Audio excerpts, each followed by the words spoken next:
नमस्कार। हर दिन नई जानकारी, पूजा विधि, कथा, आरती, धार्मिक रहस्य और ज्ञान हमारे साथ जुड़े और अपने जीवन को बनाए सुखमय और सफल। जय श्री हरि। बृहस्पति देव की पूजा विधि। बृहस्पतिवार के दिन सुबह जल्दी उठकर स्नान करें और पीले वस्त्र पहने। घर के मंदिर में बृहस्पति देव की मूर्ति या तस्वीर स्थापित करें। उन्हें पीला फूल, हल्दी, चने की दाल, गुड़ अर्पित करें। घी का दीपक जलाएं। ओम ब्रह्म बृहस्पति नमः मंत्र का उच्चारण 108 बार जप करें। केले के पेड़ की पूजा करें। कथा सुने और पढ़ें। अंत में आरती करें और प्रसाद बांटें। गुरुवार के दिन क्या करें? गुरुवार को पीले वस्त्र पहने, केले का सेवन करें और दान करें। गरीबों को चने की दाल, हल्दी दान करें। गुरुजनों का सम्मान करें तथा व्रत रखें, नमक रहित भोजन करें। बृहस्पतिवार के दिन क्या ना करें? बाल और नाखून नहीं कटवाने चाहिए। कपड़े ना ही धोने चाहिए, विशेषकर बाल नहीं धोने चाहिए। किसी का अपमान नहीं करना चाहिए। घर में झगड़ा ना करें। नमक का सेवन नहीं करना चाहिए। बृहस्पतिवार की व्रत कथा। प्राचीन काल की बात है, किसी राज्य में एक बड़ा प्रतापी और दानी राजा राज करता था। वह प्रत्येक गुरुवार को व्रत रखता एवं भूखे और गरीबों को दान देकर पुण्य प्राप्त करता था। परंतु यह बात उसकी रानी को अच्छी नहीं लगती थी। वह ना तो व्रत करती थी और ना ही किसी को एक भी पैसा दान में देती थी और राजा को भी यह करने से मना करती थी। एक समय की बात है, राजा शिकार खेलने के लिए वन चले गए थे। घर पर रानी और दासी थी। उसी समय गुरु बृहस्पति देव साधु का रूप धारण कर राजा के दरवाजे पर भिक्षा मांगने आए। साधु ने जब रानी से भिक्षा मांगी तो वह कहने लगी, हे साधु महाराज, मैं इस दान और पुण्य से तंग आ चुकी हूँ।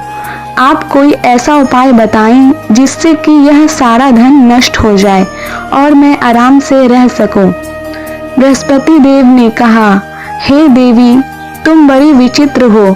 संतान और धन से कोई दुखी होता है? अगर अधिक धन है तो इसे शुभ कार्यों में लगाओ। कुंवारी कन्याओं का विवाह करवाओ। विद्यालय और बाग बगीचे का निर्माण करवाओ, जिससे तुम्हारे दोनों लोग सुधरे। परंतु साधु की इन बातों से रानी को खुशी नहीं हुई। उसने कहा कि मुझे ऐसे धन की आवश्यकता नहीं है जिसे मैं दान दूं और जिसे संभालने में मेरा सारा समय नष्ट हो जाए। तब साधु ने कहा, यदि तुम्हारी ऐसी इच्छा है तो मैं जैसा तुम्हें बताता हूँ तुम वैसा ही करना। गुरुवार के दिन तुम घर को गोबर से लीपना। अपने केसों को पीली मिट्टी से धोना। केसों को धोते समय स्नान करना। राजा से हजामत बनाने को कहना। भोजन में मांस मदिरा खाना। कपड़ा धोबी के यहाँ धुलने डालना। इस प्रकार 7 बृहस्पतिवार करने से तुम्हारा समस्त धन नष्ट हो जाएगा। इतना कहकर साधु रूपी बृहस्पति देव अंतर्ध्यान हो गए। साधु के अनुसार कई बातों को पूरा करते हुए रानी को केवल 3 बृहस्पतिवार ही बीते थे कि उसकी समस्त धन संपत्ति नष्ट हो गई। भोजन के लिए राजा का परिवार तरसने लगा। तब एक दिन राजा ने रानी से बोला कि हे रानी, तुम यहीं रहो, मैं दूसरे देश को जाता हूँ, क्योंकि यहाँ पर सभी लोग मुझे जानते हैं, इसलिए मैं कोई छोटा कार्य नहीं कर सकता। ऐसा कहकर राजा परदेश चला गया। वहाँ वह जंगल से लकड़ी काट कर लाता और शहर में बेचता। इस तरह वह अपना जीवन व्यतीत करने लगा। इधर राजा के परदेश जाते ही रानी और दासी दुखी रहने लगी। एक बार जब रानी और दासी को 7 दिन तक बिना भोजन के रहना पड़ा तो रानी ने अपनी दासी से कहा, हे दासी, पास ही के नगर में मेरी बहन रहती है। वह बड़ी धनवान है। तू उसके पास जा और कुछ ले आ ताकि थोड़ी बहुत गुजर बसर हो जाए। दासी रानी की बहन के पास गई। उस दिन गुरुवार था और रानी की बहन उस समय बृहस्पतिवार व्रत की कथा सुन रही थी। दासी ने रानी की बहन को अपनी रानी का संदेश दिया, लेकिन रानी की बड़ी बहन ने कोई उत्तर नहीं दिया। जब दासी को रानी की बहन से कोई उत्तर नहीं मिला तो वह बहुत दुखी हुई और उसे क्रोध भी आया। दासी ने वापस आकर रानी को सारी बात बता डाली। सुनकर रानी ने अपने भाग्य को कोसा। उधर रानी की बहन ने सोचा कि मेरी बहन की दासी आई थी, परंतु मैं उससे कुछ बोल नहीं पाई, इससे वह बहुत दुखी हुई होगी। कथा सुनकर और पूजन समाप्त करते ही वह अपने बहन के घर आई और कहने लगी, हे बहन, मैं बृहस्पतिवार का व्रत कर रही थी। तुम्हारी दासी मेरे घर आई थी, परंतु जब तक कथा होती है तब तक ना तो उठते हैं और ना ही बोलते हैं, इसलिए मैं नहीं बोली। कहो दासी क्यों गई थी? रानी बोली, बहन तुमसे क्या छिपाऊं, हमारे घर में खाने तक को अनाज नहीं था। ऐसा कहते कहते रानी की आंखें भर आई। उसने दासी समेत पिछले 7 दिनों से भूखे रहने तक की बात अपनी बहन को विस्तार पूर्वक सुना दी। रानी की बहन बोली, देखो बहन, भगवान बृहस्पति देव सबकी मनोकामना को पूर्ण करते हैं। देखो शायद तुम्हारे घर में अनाज रखा हो। पहले तो रानी को विश्वास नहीं हुआ, पर बहन के आग्रह करने पर उसने अपनी दासी को अंदर भेजा तो उसे सचमुच अनाज से भरा एक घड़ा मिल गया। यह देखकर रानी और दासी को बड़ी हैरानी हुई।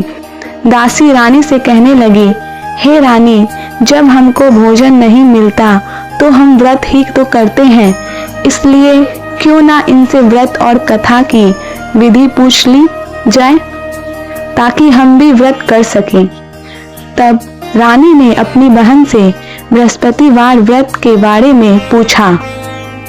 उसकी बहन ने बताया, बृहस्पतिवार के व्रत में चने की दाल और मुनक्का से विष्णु भगवान का केले की जड़ में पूजन करें तथा दीपक जलाएं, व्रत कथा सुने और पीला भोजन ही करें।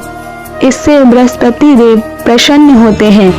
व्रत और पूजन विधि बताकर रानी की बहन अपने घर को लौट गई। 7 दिन के बाद जब गुरुवार आया तो रानी और दासी ने व्रत रखा। गुड़साल में जाकर चना और गुड़ लेकर आई। फिर उसने केले की जड़ तथा विष्णु भगवान की पूजन किया। अब पीला भोजन कहाँ से आए, इस बात को लेकर दोनों बहुत दुखी थे। चूंकि उन्होंने व्रत रखा था, इसलिए बृहस्पति देव उनसे प्रसन्न थे, इसलिए वे एक साधारण व्यक्ति का रूप धारण कर 2 थालों में सुंदर पीला भोजन दासी को दे गए। भोजन पाकर दासी प्रसन्न हुई और फिर रानी के साथ मिलकर भोजन ग्रहण किया। उसके बाद वे सभी गुरुवार को व्रत और पूजन करने लगे। बृहस्पति भगवान की कृपा से उनके पास फिर से धन संपत्ति आ गई, परंतु रानी फिर से पहले की तरह आलस्य करने लगी। तब दासी बोली, देखो रानी, तुम पहले भी इस प्रकार का आलस्य करती थी। तुम्हें धन रखने में कष्ट होता था, इस कारण सभी धन नष्ट हो गया, और अब जब भगवान बृहस्पति देव की कृपा से धन मिला है तो तुम उन्हें फिर से आलस्य हो रहा है। रानी को समझाते हुए दासी कहती है कि बड़ी मुसीबतों के बाद हमने यह धन पाया है, इसलिए हमें दान पुण्य करना चाहिए, भूखे मनुष्यों को भोजन कराना चाहिए और धन को शुभ कार्यों में खर्च करना चाहिए, जिससे तुम्हारे कुल का यश बढ़ेगा, स्वर्ग की प्राप्ति होगी और पितृ प्रसन्न होंगे। दासी की बात मानकर रानी अपना धन शुभ कार्यों में खर्च करने लगी, जिससे पूरे नगर में उसका यश फैलने लगा। बृहस्पति देव की व्रत विधि कथा। प्राचीन काल में एक बहुत ही निर्धन ब्राह्मण था। उसकी कोई संतान नहीं थी। वह नित्य पूजा पाठ करता था। उसकी स्त्री न स्नान करती थी और न किसी देवता का पूजन करती थी। इस कारण ब्राह्मण देवता बहुत दुखी रहते थे। भगवान की कृपा से ब्राह्मण के यहाँ एक कन्या उत्पन्न हुई। कन्या बड़ी होने लगी। प्रातः स्नान करके वह भगवान विष्णु का जप करती, बृहस्पतिवार का व्रत भी करने लगी। पूजा पाठ समाप्त कर पाठशाला जाती तो अपनी मुट्ठी में जौ भर के ले जाती और पाठशाला के मार्ग में डालती जाती। लौटते समय वही जौ स्वर्ण के हो जाते तो उनको बीन कर घर ले आती। एक दिन वह बालिका सूप में उन सोने के जौ को फटक कर साफ कर रही थी। तभी उसकी माँ ने देख लिया और कहा कि हे बेटी, सोने के जौ को फटकने के लिए सोने का सूप भी तो होना चाहिए। दूसरे दिन गुरुवार था। कन्या ने व्रत रखा और बृहस्पति देव से सोने का सूप देने की प्रार्थना की। बृहस्पति देव ने उसकी प्रार्थना स्वीकार कर ली। रोजाना की तरह वह कन्या जौ फैलाती हुई पाठशाला चली गई।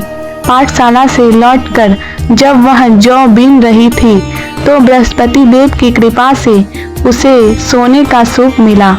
उसे वह घर ले आई और उससे जौ साफ करने लगी, परंतु उसकी माँ का वही ढंग रहा। एक दिन की बात है, कन्या सोने के सूप में जौ साफ कर रही थी। उस समय उस नगर का राजकुमार वहां से निकला। कन्या के रूप और कार्य को देखकर वह उस पर मोहित हो गया।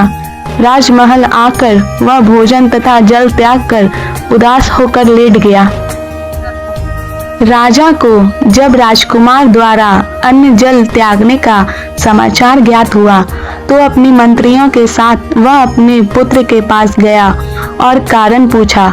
राजकुमार ने राजा को उस लड़की के घर का पता भी बता दिया। मंत्री उस लड़की के घर गया। मंत्री ने ब्राह्मण के समक्ष राजा की ओर से निवेदन किया।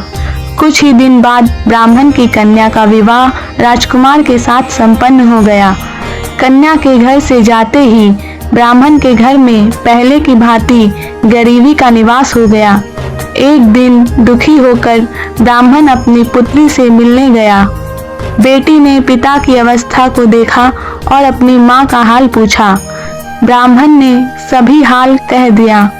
कन्या ने बहुत सा धन देकर अपने पिता को विदा कर दिया, लेकिन कुछ दिन बाद फिर वही हाल हो गया। ब्राह्मण फिर अपनी कन्या के यहाँ गया और सभी हाल कहा तो पुत्री बोली, हे पिताजी, आप माताजी को यहाँ लिवा लाओ। मैं उन्हें यह विधि बता दूंगी जिससे गरीबी दूर हो जाए। ब्राह्मण देवता अपनी स्त्री को साथ लेकर अपनी पुत्री के पास राजमहल पहुँचे तो पुत्री अपनी माँ को समझाने लगी, हे माँ, तुम प्रातःकाल स्नान आदि करके विष्णु भगवान का पूजा करो तो सब दरिद्रता दूर हो जाएगी। परंतु उसकी माँ ने उसकी एक भी नहीं मानी। वह प्रातःकाल उठकर अपनी पुत्री की बची जूठन को खा लेती थी। एक दिन उसकी पुत्री को बहुत गुस्सा आया। उसने अपनी माँ को एक कोठरी में बंद कर दिया। प्रातः उसे स्नान आदि कराकर पूजा पाठ करवाया तो उसकी माँ की बुद्धि ठीक हो गई।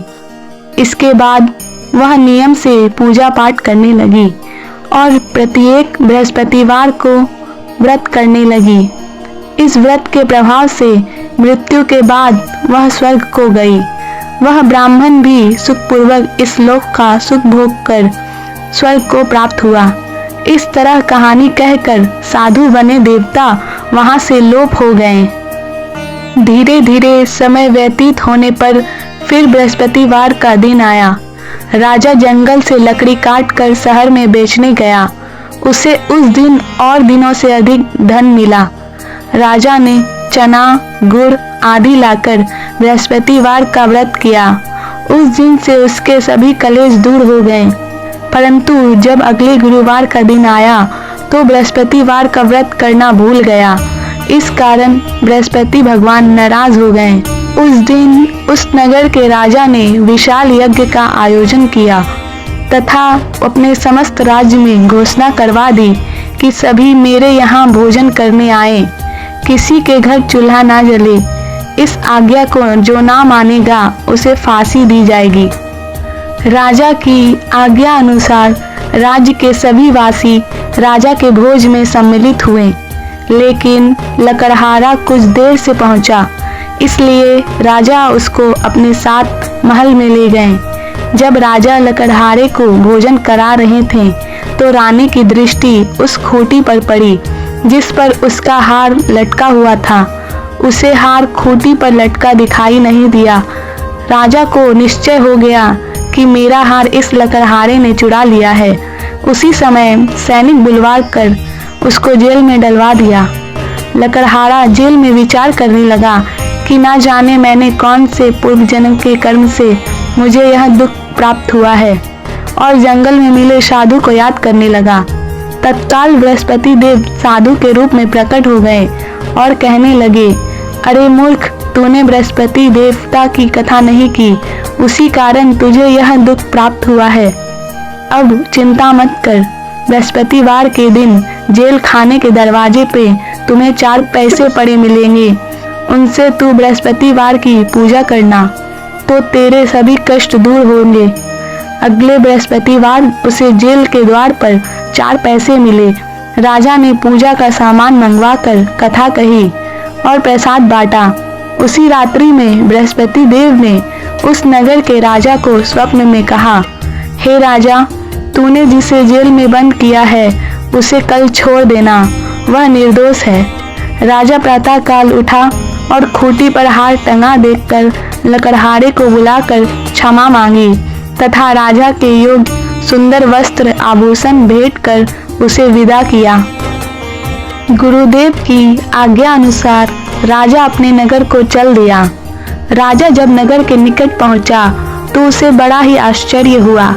नगर में पहले से अधिक बाग, तालाब और कुएं तथा बहुत सी धर्मशालाएं, मंदिर आदि बने हुए थे। राजा ने पूछा कि यह किसका बाग और धर्मशाला है। तब नगर के सब लोग कहने लगे कि यह सब रानी और दासी द्वारा बनाए गए हैं। राजा को आश्चर्य हुआ और गुस्सा भी आया कि उसकी अनुपस्थिति में रानी के पास धन कहां से आया होगा। जब रानी ने यह खबर सुनी कि राजा आ रहे हैं तो उसने अपनी दासी को कहा, हे दासी, देख राजा हमको कितनी बुरी हालत में छोड़ गए थे, वह हमारी ऐसी हालत देखकर लौट ना जाएं, इसलिए तू दरवाजे पर खड़ी हो जा। रानी की आज्ञा अनुसार दासी दरवाजे पर खड़ी हो गई और जब राजा आए तो उन्हें अपने साथ महल में लिवा लाई। तब राजा ने क्रोध करके अपनी तलवार निकाली और पूछने लगा, बताओ यह धन तुम्हें कैसे प्राप्त हुआ। तब रानी ने सारी कथा सुना दी। राजा ने निश्चय किया कि मैं रोजाना दिन में 3 बार कहानी कहा करूंगा और रोज व्रत किया करूंगा।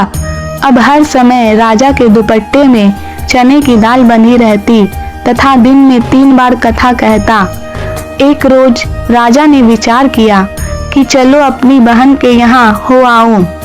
इस तरह का निश्चय कर राजा घोड़े पर सवार हो अपनी बहन के यहाँ चल दिया।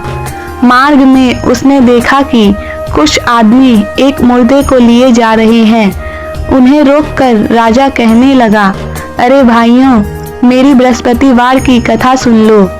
वे बोले, लो हमारा तो आदमी मर गया है, इसको अपनी कथा की पड़ी है। परंतु कुछ आदमी बोले, अच्छा कहो, हम तुम्हारी कथा भी सुनेंगे। राजा ने दाल निकाली और कथा कहनी शुरू कर दी। जब कथा आधी हुई तो मुर्दा हिलने लगा और जब कथा समाप्त हुई तो राम राम कहकर वह मुर्दा खड़ा हो गया। राजा आगे बढ़ा। उसे चलते चलते शाम हो गई। आगे मार्ग में उसे एक किसान खेत में हल चलाता मिला। राजा ने उससे कथा सुनने का आग्रह किया, लेकिन वह नहीं माना। राजा आगे चल पड़ा। राजा के आगे बढ़ते ही बैल पछाड़ खाकर गिर गए तथा किसान के पेट में बहुत जोर से दर्द होने लगा। उसी समय किसान की माँ रोटी लेकर आई। उसने जब देखा तो अपने पुत्र से सब हाल पूछा। बेटे ने सभी हाल बता दिया। बुढ़िया दौड़ी दौड़ी उस घुड़सवार के पास पहुंची और उससे बोली, मैं तेरी कथा सुनूंगी, तू अपनी कथा मेरे खेत पर ही चलकर कहना। राजा ने लौटकर बुढ़िया के खेत पर जाकर कथा कही, जिसके सुनते ही बैल खड़े हो गए तथा किसान के पेट का दर्द भी कम हो गया। राजा अपनी बहन के घर पहुंच गया। बहन ने भाई की खूब मेहमानी की। दूसरे रोज प्रातःकाल राजा जागा तो वह देखने लगा कि सब लोग भोजन कर रहे हैं। राजा ने अपनी बहन से जब पूछा, ऐसा कोई मनुष्य है जिसने भोजन नहीं किया हो, जो मेरी बृहस्पतिवार की कथा सुन ले? बहन बोली, हे भैया, यह देश ऐसा ही है। यहाँ लोग पहले भोजन करते हैं, बाद में कोई अन्य काम करते हैं। फिर वह एक कुम्हार के घर गई जिसका लड़का बीमार था। उसे मालूम हुआ कि उसके यहाँ 3 दिन से किसी ने भोजन नहीं किया है। रानी ने अपने भाई की कथा सुनने के लिए कुम्हार से कहा। वह तैयार हो गया। राजा ने जाकर बृहस्पतिवार की कथा कही, जिसको सुनकर उसका लड़का ठीक हो गया। अब तो राजा को प्रशंसा होने लगी। एक दिन राजा अपनी बहन से कहा, हे बहन, मैं अब अपने घर जाऊंगा, तुम भी तैयार हो जाओ। राजा की बहन ने अपनी सास से अपने भाई के साथ जाने की आज्ञा मांगी। सास बोली, हाँ चली जा, मगर अपने लड़कों को मत ले जाना, क्योंकि तेरे भाई की कोई संतान नहीं होती है। बहन ने अपने भाई से कहा, हे भैया, मैं तो चलूंगी, मगर मेरे कोई बालक नहीं जाएंगे। अपनी बहन को भी छोड़कर दुखी मन से राजा अपने नगर को लौट आया। राजा ने अपनी रानी से सारी कथा बताई और बिना भोजन किए वह शैया पर लेट गया। रानी बोली, हे प्रभु, बृहस्पति देव ने हमें सब कुछ दिया है, वे हमें संतान भी अवश्य देंगे। उसी रात बृहस्पति देव ने राजा को स्वप्न में कहा, हे राजा, उठ, सभी शोक त्याग दे, तेरी रानी गर्भवती है। राजा को यह जानकर बड़ी खुशी हुई। 9वें महीने रानी के गर्भ से एक सुंदर पुत्र पैदा हुआ। तब राजा बोला, हे रानी, स्त्री बिना भोजन के रह सकती है, परंतु बिना कहे नहीं रह सकती। जब मेरी बहन आए तो तुम उससे कुछ मत कहना। रानी ने हाँ कर दी। जब राजा की बहन ने यह शुभ समाचार सुना तो वह बहुत खुश हुई तथा बधाई लेकर अपने भाई के यहाँ आई। रानी ने तब उसे आने का उल्हाना दिया। जब भाई अपने साथ ला रहे थे तब टाल गई, उनके साथ ना आई और आज अपने आप ही भागी भागी बिना बुलाए ही आ गई। तो राजा की बहन बोली, भाई, मैं इस प्रकार ना कहती तो तुम्हारे घर औलाद कैसे होती। बृहस्पति देव सभी मनोकामनाएं पूर्ण करते हैं। जो सद्भावना पूर्वक बृहस्पतिवार का व्रत करता है एवं कथा पढ़ता है अथवा सुनता है और दूसरों को सुनाता है, बृहस्पति देव उसकी सभी मनोकामनाएं पूर्ण करते हैं, उनकी सदैव रक्षा करते हैं। जो संसार में सद्भावना से गुरुदेव का पूजन एवं व्रत सच्चे हृदय से करते हैं, उनकी सभी मनोकामनाएं वैसे ही पूर्ण होती है जैसी सच्ची भावना से रानी और राजा ने बृहस्पति देव की कथा का गुणगान किया तो उसकी सभी इच्छाएं बृहस्पति देव ने पूर्ण कर दी। अनजाने में भी बृहस्पति देव की उपेक्षा ना करें, ऐसा करने से सुख शांति नष्ट हो जाती है। इसलिए सबको कथा सुनने के बाद प्रसाद लेकर जाना चाहिए। हृदय से उनका मनन करते हुए जयकारा बोलना चाहिए। जय श्री हरि। बृहस्पति देव का व्रत करने से विवाह में आ रही बाधा दूर होती है, शिक्षा और ज्ञान में वृद्धि होती है, धन और सुख संपत्ति मिलती है, गुरु दोष शांत होता है। इसलिए सभी को बृहस्पति देव की व्रत करना चाहिए। जय श्री विष्णु, जय श्री हरि। बृहस्पति देव की जय।